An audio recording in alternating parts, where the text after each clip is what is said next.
Hey everyone, welcome back to Dev Parkour. In this video, I want to talk about when is the right time to leave your current job, or realistically any job.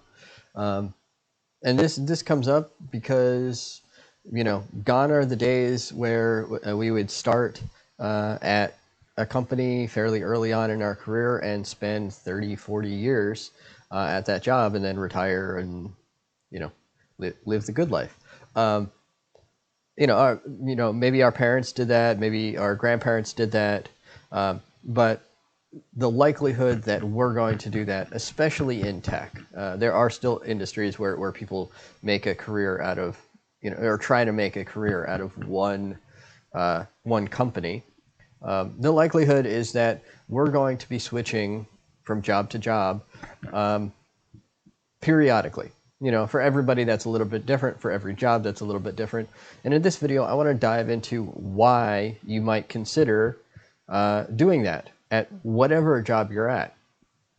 And kind of the reasons that for us that we do that are, well, there are several reasons, but the main thing that I'm thinking about is that you don't want to leave too soon because you might lose out on something that you might be able to learn at your current job. You might be able to level up within the same company and get some context that way and grow yourself. You do run the risk by jumping from job to job to job. You do run the risk of it kind of setting you behind. And I can say from my personal experience, I think it took me a long time to get eventually to senior software engineer because I jumped from job to job. Especially earlier on in my career, I did make several jumps between positions or between companies. Partially because I didn't really know what I wanted to do within the scope of software engineering. I did try out some startups and that sort of thing, which it gives you a whole different set of experiences, still valuable, but it doesn't necessarily help you move up on the career ladder. So if that's something that you really want to do, I definitely recommend putting in some tenure at a specific job, especially if you spent a lot of time getting a junior developer job, it might take you a while if you left after only a few months to get another junior developer job. Certainly to get a mid-level job, you really need to have a little bit more experience, or it's easier to make a case for yourself if you have more experience and can show, not only did I get one job, therefore I can get another, but here's what I did at that job, and here's how I contributed to that position. So that's one consideration. The other consideration is you also don't want to leave a job too late. And by that, I mean, I'm not going for anything grim with that. I just mean eventually, if you spend a lot of time at a single job, one of two things happens. Either you get bored with it and you are really just disengaged and it really puts you in a bad place mentally and emotionally. Hopefully not physically, but sometimes physically, or you get to be too much of an expert at what that company does and the way that company does it, that your skills are too specialized for the industry at large, and it's really an uphill battle trying to get back into the job market, learn what's current, and learn it well enough to be able to get a job somewhere else at the level that is appropriate for your experience level, right? If you've been, to take an extreme example, if you've been writing COBOL for the last 40 years, at the exclusion of everything else, your job opportunities are really small. I mean, potentially lucrative for the, 3 or 4 COBOL programmers that are still around, but COBOL, at the expense of everything else. So if you tried to get a .NET job, you probably would not be looking at a senior or principal .NET engineer job just because you don't have the .NET experience. You have tons of COBOL experience and tons of software engineering experience, or at least development experience, but the issue is that experience will not translate over to a .NET engineer job. ignoring the fact that apparently there's a dialect of COBOL called COBOL.NET. So I guess you could write COBOL on the .NET framework. Never seen it, never done it, don't know COBOL. So I'll just leave that out there for fun. Okay, so with those two kind of tensions in mind, right? You don't want to leave a job too soon. You don't want to leave a job too late. So how do you know if it is the right time, right? One of my former colleagues told a story. She got a piece of advice from someone she worked with who was leaving a job, and she asked, "How do you know when it's the right time to leave a job?" Their answer was, "You have two buckets, and you leave when either one of them fills up." The first bucket is your BS bucket, your how much nonsense you've put up with, and the other bucket is the money bucket. So when you have enough money that you feel comfortable that you can leave a job and either take a hiatus while you look for another job, or take a hiatus, start a company, whatever you want to do, or just retire at that point. My feeling is that most of us, given the two bucket scenario, would leave. Our money bucket is never quite full enough.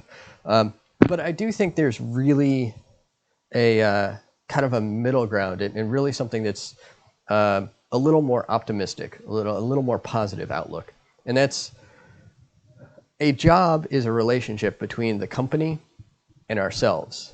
And what we want out of a job is things like career development, compensation, work-life balance, experiences, knowledge, ability to expand our knowledge. Maybe, we have a background in software engineering, but we really want to learn about a specific field like finance or something like that.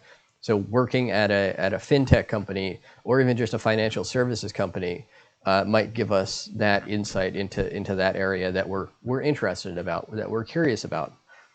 And on the other end of the spectrum, the company has particular needs as well. They have a set of tasks or a set of products that they're developing that they want to get out the door.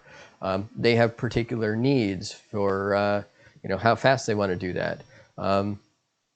And they have certain expectations that for instance, they don't want everybody to be a principal software engineer, because then who's there to do the work, right? They need a certain number of people to be mid-level or senior who are actively churning out quality code, right? And that generally leads to a company's particular balance of junior, mid-level, senior, potentially levels beyond that, management, that sort of thing. So an obvious case is if you wanted to go into management and your company has 2 or 3 management spots, and the people who are in those management spots have been there for a while and don't look like they're going anywhere. If you want to get into management, you might have to go somewhere else in order to get that position.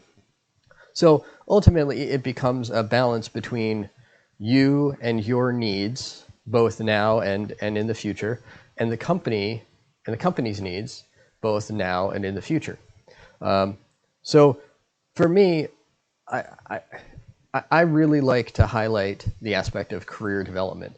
And I think that's kind of the most obvious offshoot of that whole scenario. Basically, if you get to a point where the company you're working for can't provide the next level of career development that you're looking for, it might be time to look for a new job. If you're perfectly comfortable where you are and want to spend more time there, then by all means, spend more time there. That doesn't mean that, once you have hit, let's say senior software engineer, and there are no staff software engineer, principal software engineer, manager positions, that as soon as you hit senior, it's time to start looking. No, it's totally fine.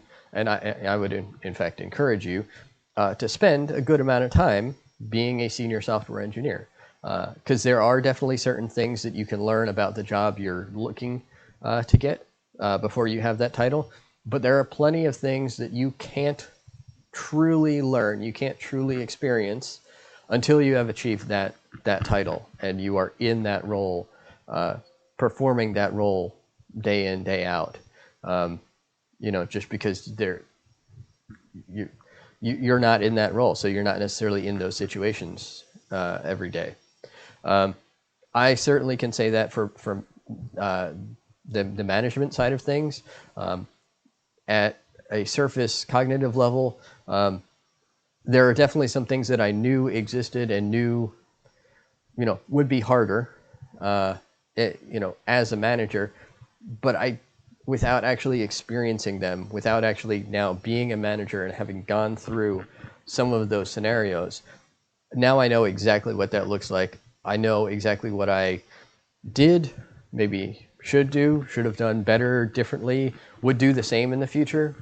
I have those experiences and I can carry them into the future. I couldn't have done that if I, weren't a manager. But for me, that's really the big thing, is career development. If your company is supporting your career and where you want to go, that's awesome.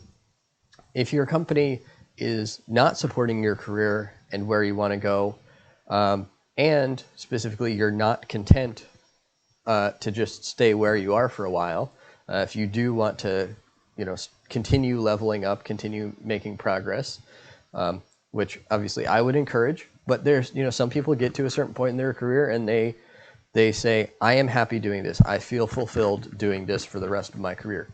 Nothing wrong with that. But if you do want that next level, then it is time to look for what's next. What will feed you? What will give you that next level of career development? And that's not to say that if a company can't provide that for you, they're a bad company. Some companies just can't provide that for you, right? Their structure is what their structure is. Again, I go back to the example of, the number of managers in a company. Not everybody can level up to the point where everybody's a manager. It's just not going to happen. There are going to be significantly fewer managers at a company than there are individual contributors. And if what you want to do is get to a management position, when you are ready, you might have to go somewhere else to get into that management position. I've seen people do that very successfully. They were amazing engineers, fantastic engineers. I knew they were going to be great managers, but the company that they were at didn't have those management opportunities for them, so they had to go somewhere else to do them. They are now at other companies in management positions, thriving in those positions, and more power to them. That was the right time for them to leave their individual contributor position, or the job that gave them the individual contributor position, move on to a place that had that opportunity to be a manager, and continue to feed their career development. That's not a slight on the company. That's not a slight on them. That is absolutely the way it should work in our industry, and I'm happy for them. I think they made the right call, and they're doing the right thing for them and for all the companies. So hopefully this was valuable, informative. If you liked it, go ahead and hit that thumbs up button. If you like the sound quality, I actually had this microphone sitting around. I don't know why I didn't try using it. But if you like the sound quality, go ahead and leave a comment down below saying, yes, keep this up. This is awesome. If it sounds bad, let me know about that as well. I'll try something different. But thanks for watching. If you're not already subscribed, click that subscribe button and that notification bell. Comment questions down below. If you have anything else to add to the conversation, again, I've heard lots of different opinions about this. These are just mine and my recommendations for our industry. But if you have other things to add, leave a comment or question down below. Look forward to reading and responding to those. And I will see you in tomorrow's video. Thanks for watching and have a great day.